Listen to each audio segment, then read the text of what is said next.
Now, one team that's really been flying, even if they're still flying under the radar, are the Knights from Berkeley College. They just won their third straight basketball title in the United States Collegiate Athletic Association tournament. The USCAA includes about 80 mostly small colleges, community colleges, and junior colleges across the country.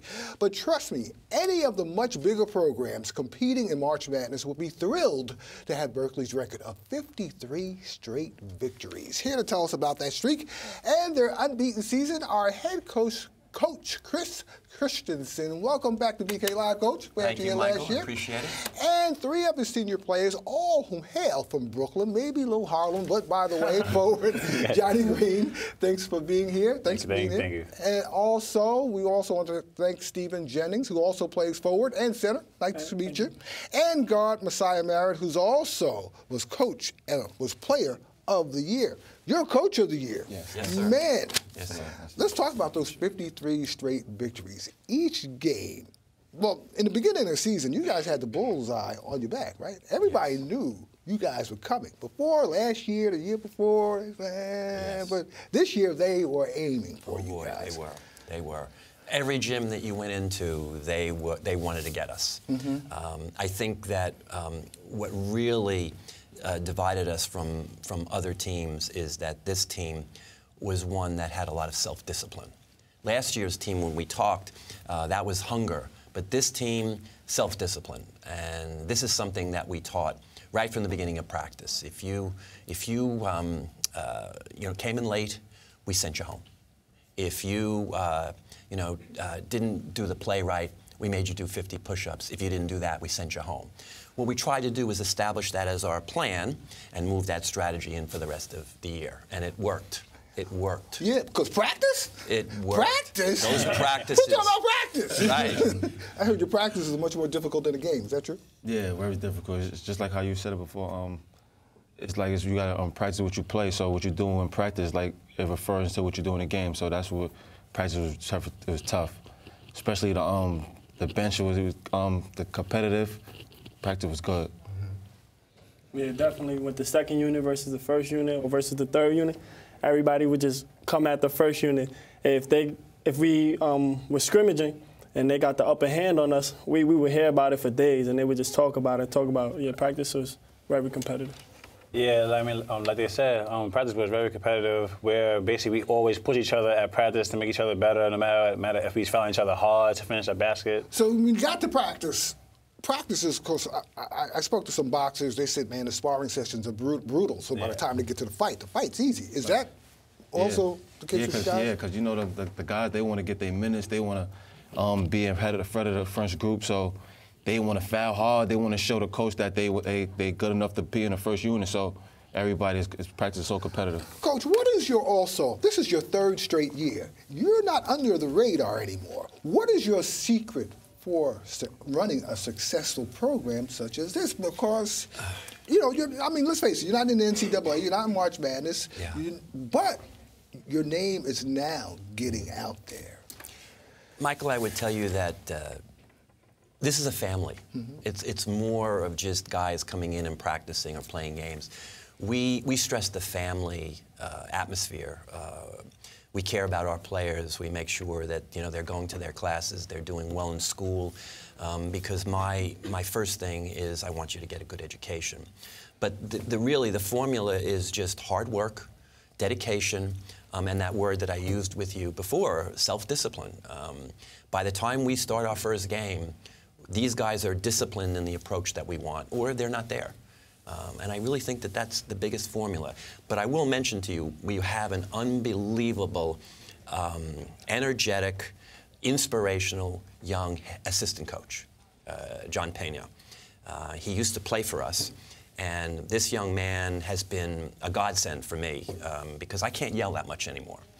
And he really pushes these guys as hard as they can go. And I have to give kudos to him because he is really a big part of why we are doing so well. In the beginning of the year, as far as what were some of the tough games you had during the regular season?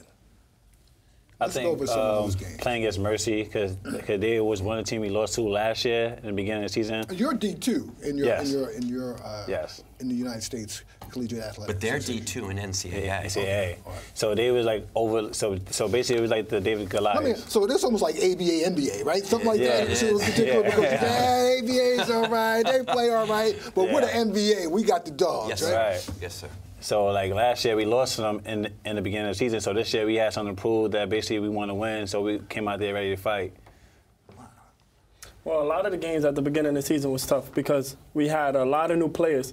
Like the starting five, we were returning players from last year, but a lot of the bench players are new. So we were just coming together as a team. And a lot of the beginning games were tough. Even our scrimmages were tough. And we were just learning about each other as players. And as the season got on, that's when things got easy. Yeah, I would also say Mercy, because I've been here for 3 years, and they actually beat us twice. They beat us the first year I was here by like at least, 20 points. And the second year they beat us, like about 5. So this third year, our energy was so up, our focus. That was one of our main wins. We wanted to beat them this year. When you look at this, I also want to go over that championship game. We got to talk about that game because that was the game that went to overtime. That game could have went either way, right? Yeah. Explain that game. It was a lot of pressure that game because we was battling back and forth with the other team, and then when overtime came, like we all just like the coach John kept us all together and say, listen, I mean, we're gonna win this. We're gonna win this. We all want this bad. We gotta just stay disciplined. I mean, these guys not. I mean, they really don't want it as bad as we do. And basically, like you said before, this all came from practicing. Like I mean, everything we did at practice came down to basically to the overtime for us.